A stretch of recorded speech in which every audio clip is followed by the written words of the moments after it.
O Padre Álvaro é um irmão de São João de Deus, natural do Norte, de Viana do Castelo, com 60 anos quase, 30 de instituição e que passo a minha vida agora, no presente, a assistir e a acompanhar os doentes neste hospital. A minha formação académica foi ligada à área da contabilidade e da administração antes de integrar a instituição e depois fiz formação na área da teologia e posteriormente na área da bioética, frequentando um mestrado, obtendo uma pós-graduação em bioética, uma especialidade em antropologia da saúde e com um doutoramento suspenso à espera de melhores dias, também na área da bioética. Este é o Padre Álvaro, uma pessoa normal, que gosta de conviver e que gosta de ajudar as pessoas e de falar de São João de Deus também.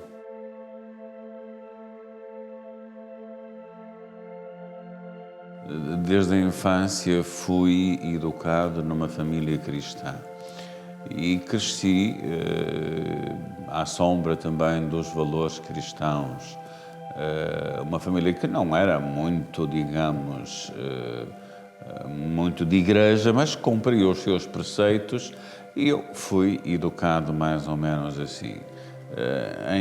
Com 10 anos eu fui para o seminário, por imposição dos meus pais, não foi vontade minha, para que eu estudasse e tivesse uma formação melhor, não é? Mas depois vi que, de facto, com o passar dos anos, não era essa a minha vocação, por circunstâncias várias.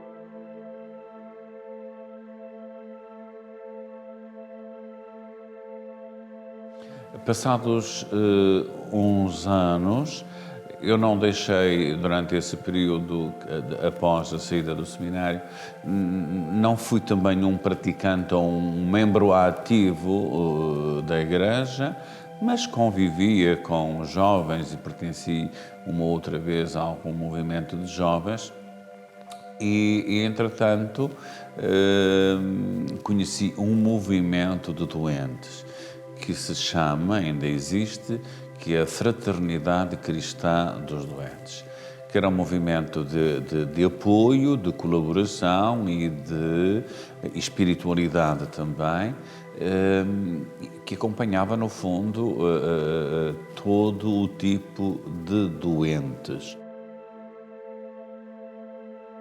A minha grande experiência, uma experiência concreta, real, foi no mês de agosto, numas férias, julgo que terá sido em 1987, agosto de 1987, depois de eu ter passado uns anos em África a trabalhar e de ter manifestado a minha vontade de fazer uma experiência e algum discernimento também nos Irmãos São João de Deus, com vista a uma futura opção de vida e uma eventual consagração.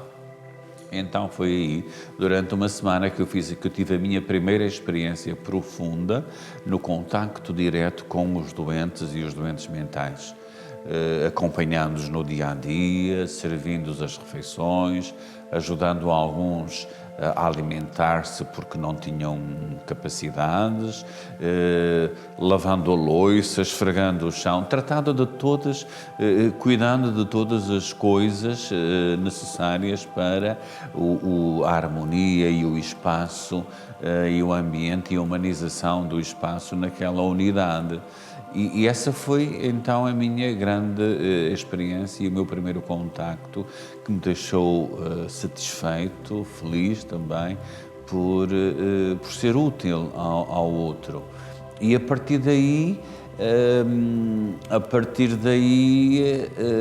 passou-se mais um mês e eu ingressei na instituição para fazer o meu discernimento, a minha experiência e até hoje foi um caminhar, não é, das várias etapas.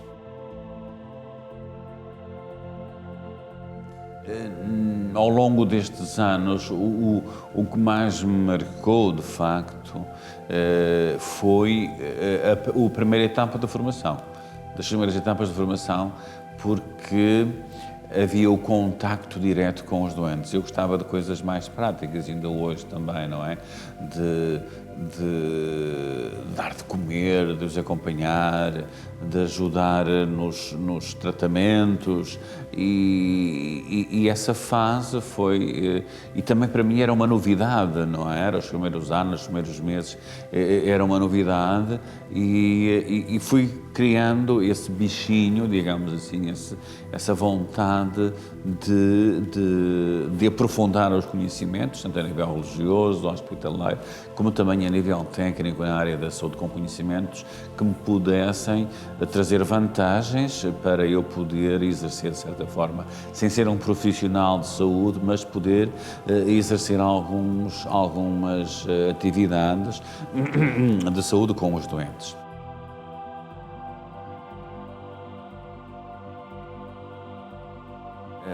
Eu tinha tido uns namoricos e nada de grande importância, de grandes compromissos, mas ninguém esperava, de facto, e os meus amigos também não esperavam, atendendo à minha vida social. Convivia com estes, normalmente, não é?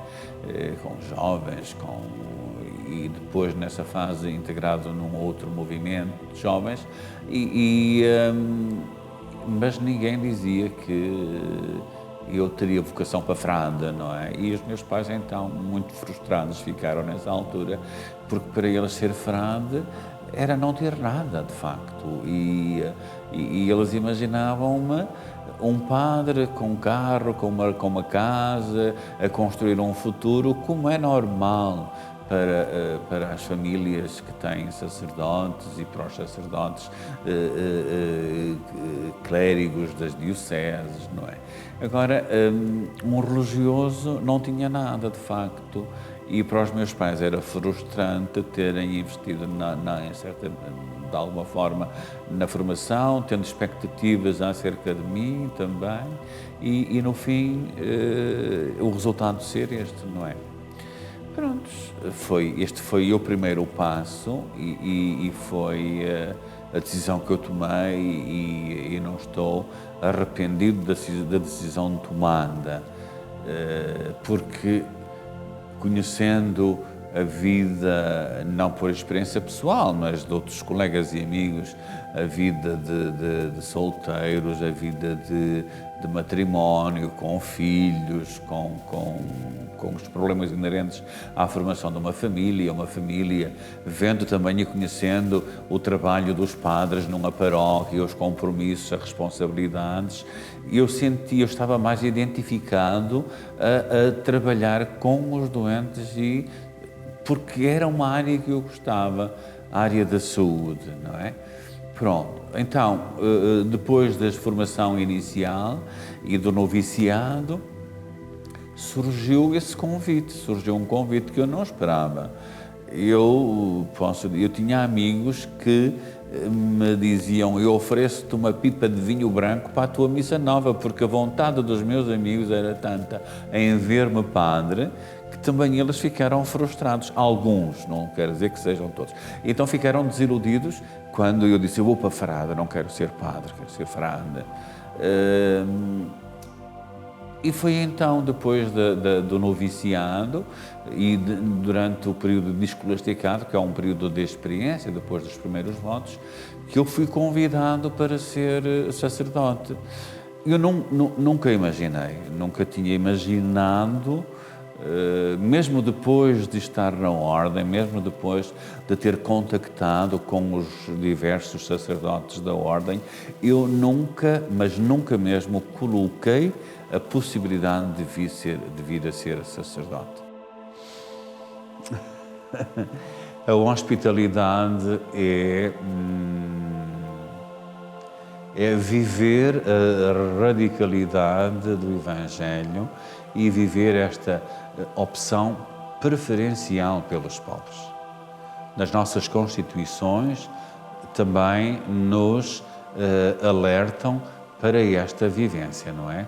o carisma de São João de Deus, os irmãos de São João de Deus, devem ter esta opção preferencial pelos pobres, como Jesus teve e como a doutrina social da Igreja assim o preconiza, não é?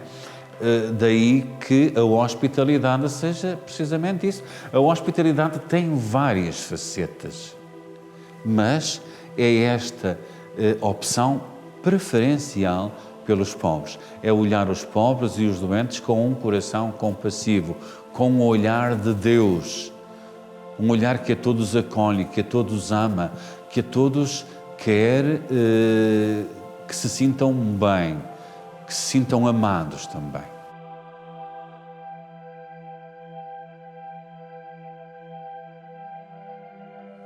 Hoje os irmãos são poucos e a grande parte deles são idosos. Constatamos a realidade de haver poucas vocações. Há interrogações, há dúvidas o porquê que não temos vocações. Mas isso, Deus é que poderá dar a resposta. Agora, eu vejo o futuro da Ordem. Acho que o Papa Francisco, numa reunião que teve com os irmãos do capítulo, exortava os irmãos para serem presença e serem samaritanos e presença da caridade de Deus junto dos pobres e dos doentes. E eu acho que, independentemente da existência menor do número de irmãos, eu julgo que os irmãos que hoje existem veem e são, de facto, essa presença samaritana de Deus junto dos pobres e dos doentes.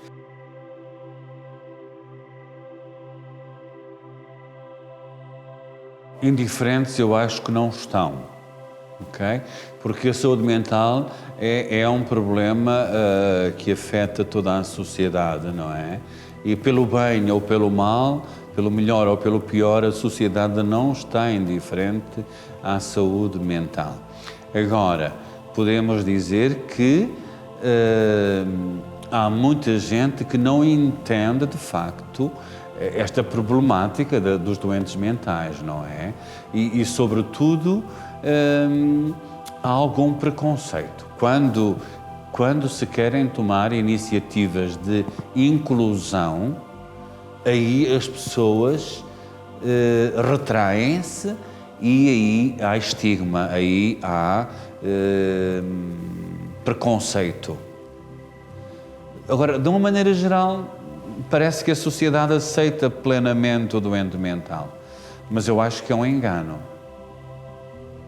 Concretamente,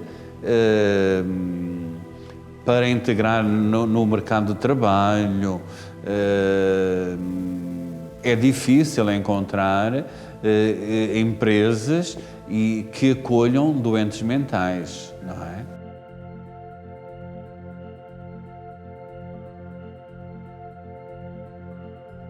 Quando estive como diretor, o presidente do Conselho da Fundação, foi numa fase atribulada e uma situação provisória, não? E limitávamos-nos muito ao cumprimento dos estatutos e a pequenos projetos que poderíamos ajudar, tanto a nível institucional ou particular. O que é que nós podemos fazer? O que é que a Fundação pode fazer?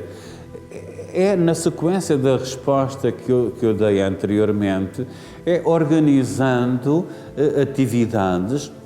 A Fundação tem um espaço, a Fundação tem pessoas com capacidades e é organizando atividades ou visitas e convidando as pessoas. Umas atraem outras, não é? Passando a mensagem convidando-as a participar em encontros de cariz social, cultural, nas peregrinações a Granada, por exemplo, nas peregrinações ou visitas a Monte Moro Novo, mostrando-lhes o lugar onde São João de Deus nasceu, falando-lhes um pouco de São João de Deus também, porque quando atrás falávamos da proximidade e da religiosidade das pessoas, eu acho que as pessoas também procuram, de certa forma, uma resposta espiritual para as suas necessidades.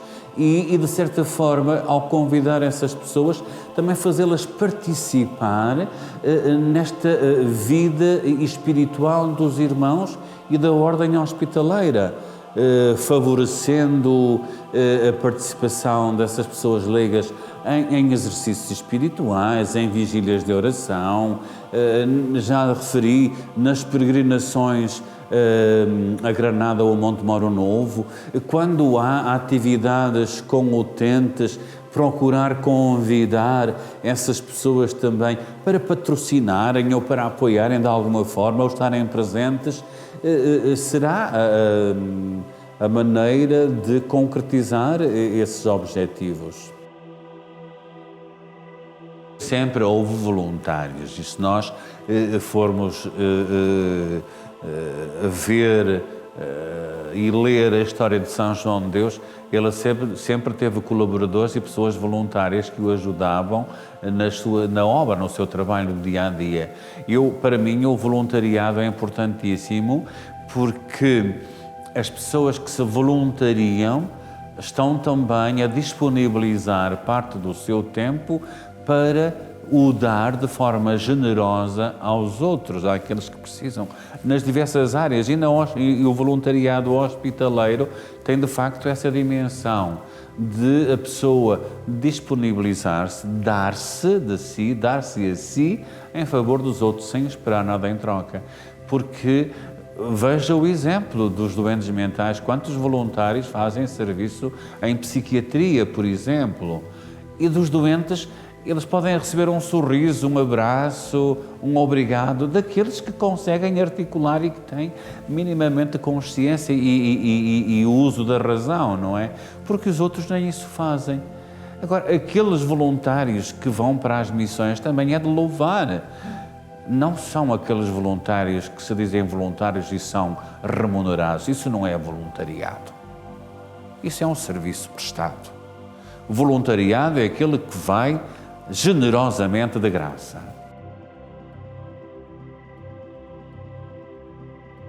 O reconhecimento por parte de determinadas pessoas e dos doentes da dimensão humana e caritativa inspirada em São João de Deus. Eu acho que é este o legado que eu consigo deixar, é a única coisa válida, o único testemunho que eu consigo deixar e transmitir para as pessoas. Sou uma pessoa normal, reconheço as minhas limitações, reconheço também as capacidades que tenho, mas, no fundo, sou um simples irmão de São João de Deus que procura, no dia-a-dia, ser fiel à consagração que fez a Deus no serviço da Igreja e dos irmãos.